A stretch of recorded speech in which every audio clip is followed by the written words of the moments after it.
El president de la Generalitat, José Montilla, ha inaugurat aquest migdia el Parc de Recerca de la Universitat Autònoma de Barcelona. Es tracta d'una vintena de centres, la majoria ubicats al campus universitari, que ja funcionaven, però que a partir d'ara treballaran de forma coordinada. Montilla ha fet un discurs en què ha destacat el nivell de Catalunya en el camp de la recerca, però ha assegurat que es pot millorar amb més inversió pública i també privada. El president de la Generalitat també ha parlat del Pacte Nacional de Recerca i ha dit que espera firmar-lo abans d'acabar aquest curs. L'acte d'inauguració s'ha acabat amb la plantada simbòlica d'una olivera. És el laboratori de reactivitat de gasos del centre de Matgas. Aquí investiguen la producció ràpida d'hidrogen a partir de l'aigua, un dels combustibles del futur i una nova forma d'energia renovable.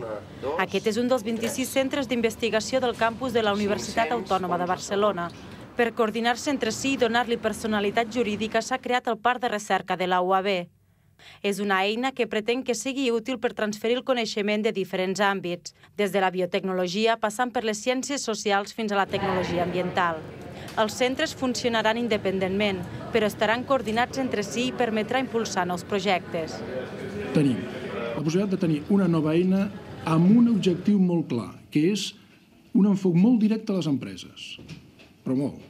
O sigui, nosaltres hem d'estar completament orientats a l'exterior. La Unió Europea ha fixat que tots els estats membres han de destinar el 3% del PIB a la recerca abans del 2010. España no va a llegar al 3% porque pasar del 1 al 3% con una economía que crece a una tasa casi al 4% es prácticamente imposible.